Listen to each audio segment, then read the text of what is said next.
गंजाम जिला स्तरीय मत्स्य और प्राणी संपद विकास मेला ब्रह्मपुर उमाचरण पट्टनायक इंजीनियरिंग स्कूल परिसर में उद्घाटित हो जायछि।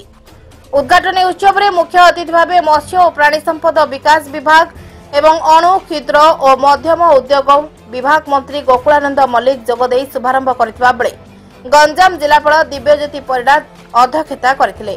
सम्मानित अतिथि भाव दिगपहंडी विधायक सिद्धांत महापात्र, खलिकोट विधायक पूर्णचंद्र सेठी, उपजिलापाल दीना दस्तगीर उपस्थित थिले। ए जिलार भौगोलिक अवस्थिति एवं समुद्र तट यथेष्ट सहायक हेतु ओडिशा रे प्राणी पालन और मत्स्य चाष रे गंजाम जिला उल्लेखनीय योगदान करि आछि। ग्रामांचल अर्थनीति रे पाखापाखि 1/4 प्राणी पालन रु मिली आछि। जिलार घुमसरी गाई प्रजाति एवं गंजाम छेली मेंढा जातीय स्तर रे मान्यता प्राप्त करिछि। गाई महिषी मांसाल कुकुड़ा अंडा दिया कुकुड़ा छेली मेंढा घुसुरी पालन रे दिया जातबा सरकारी सहायता आम चाषी मनोबल को सुदृढ़ करने संगे सकारात्मक भाव आगक बढ़िबार बाट देखाई आसुछि। ग्रामांचल आर्थिक सीमारेखा तले थिबा लोकंक पई घर अगणा रे कुकुड़ा और बतक पालन एक नियारा पदक्षेप। एक नूतन योजना निमंते मुख्यमंत्री कामधेनु योजना गोवंशर विकास सुरक्षा तथा दुग्ध उत्पादन रे स्वावलंबी करबा पई एक अभिनव प्रयास बोली मंत्री एही अवसर रे कहिथिले। मेला रे गंजाम जिला प्राणी और मत्स्य पालनर विकास पुस्तिका उन्मोचन होइतिला एवं विभिन्न क्षेत्र में सफल होइतिबा चाषी मानकु पुरस्कृत करा जायतिला। शेषरे अतिथि माने मेला रे खोला जायतिबा 30 रु अधिक विभिन्न स्टॉल गुड़िक परिदर्शन करथिले। एथरे गंजाम जिलार प्राणी और मत्स्य पालक माने जोगदेई प्राणी पालनर ज्ञान कौशल को शिखिले।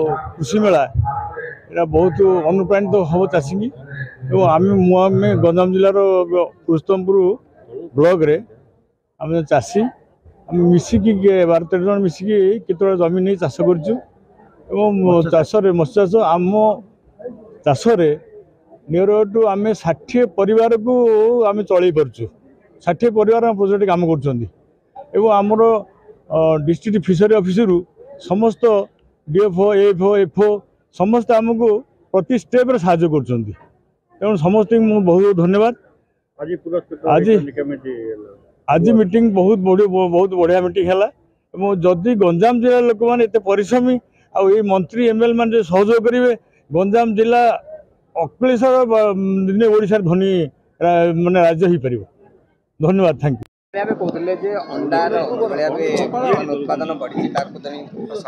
देखंतु आज गंजाम जिला स्तरीय मत्स्य प्राणी संपद मेला अनुष्ठित हो जाइए। मुख्य उद्देश्य रोचे जे सरकारंकर जो विभिन्न योजना रही जो मुख्यमंत्री कामधेनु योजना कथा कहतु, मुख्यमंत्री कृषि उद्योग योजना कथा कहतु, मत्स्य पशुपालन क्षेत्र में ओडिशा किपरि भाव में आग को जीव जदि जेहेतु ओडिशा होची गोटे कृषि प्रधान राज्य तेणु ओडिशार लोक मानकु सशक्त स्वावलंबी करने अर्थनैतिक विकास दिगरे अर्थनैतिक विकास करने जो मुख्यमंत्री आज आम प्रिय मुख्यमंत्री मोहन माझी अनेक योजना आनिचंती।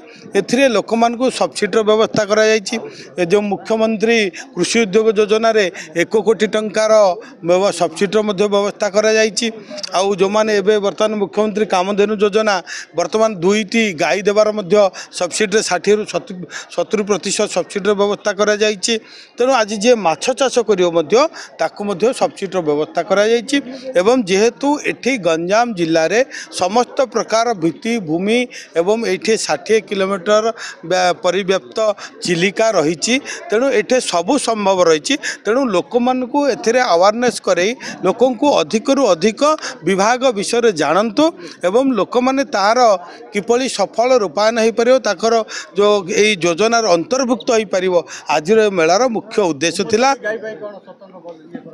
निश्चित भाव में आमर जो सरकार लक्ष्य रही जे आमे आमर जो देशीय गाई रही एटी घुमुसरी कथा कहतु, बिंजारपुरी, मोटू बा खरियार जो 4टी प्रजातिर जाति रही तार मध्य रक्षण बेक्षण संरक्षण एवं वंश वृद्धि यही दिगरे मध्य सरकार चिंता करुचंती।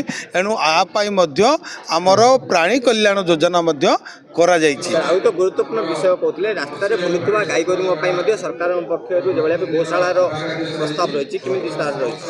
देखंतु आमे वर्तमान जिला प्रशासन को मध्य निर्देश दिया जाइछि एवं आमर विभागीय को मध्य निर्देश दिया जाइछि जे आज आमे चिंता करिछु सरकार चिंता करुचंती जेहेतु अनेक असहाय गोरु गाई रास्तार बुलुचंती सेमानकर जो रोड एक्सीडेंट होछि ताकू सुरक्षा देबा पई आज आमे पाखापाखि गोटे गोशाला कले 150 गाई जी रखिबो 150टा गाई 52 लाख टंका पर्यंत आमे ताकू सहायता करूछु एवं गोटे गाई को रखिया पाई वार्षिक खाद्यपेय तार जत्न नेबा पाई 20,000 टंकार मध्य व्यवस्था कराए एवं सरकार तरफ आउ गोटे आमे लीज आकार जमी मध्य देबु जे पर्पज ओनली फॉर गोशाला जे आमे गोशाला पर्पज पाई आमे देबा जो दिन पर्यंत गोशाला सेठी रहिथिबो सेही दिन पर्यंत से जमी सेही अनुष्ठान ना रहिबो गोशाला ना कले तुरंत सेही जमी आमर सरकारी खाता को फेरी आसीबार मध्य व्यवस्था करे गो माफिया नो पई कोन सतर्क रहबा आपण बारंबार कहउछन जातीय राजपथ मध्य एठी होची गो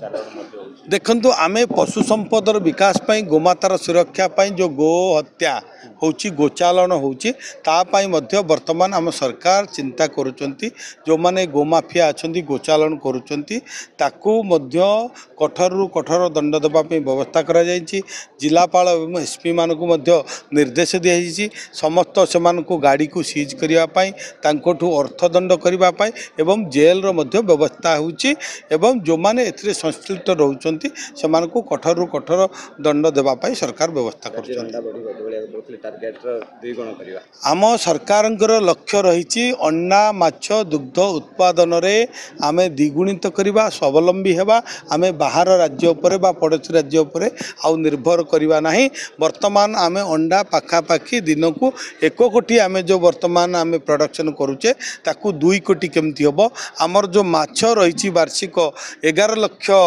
हेक्टर 11 लाख आमे टन आमे उत्पादन करूचे ताकू 25 लाख टन आमे केमती पहुँचेबा से दिगरे मध्य आमे चिंता करूचु आमर जोटा कि वर्तमान दुग्ध उत्पादन पाखापाखि आमे 25 मैट्रिक टन आमे करूचे लीटर करूचे 2500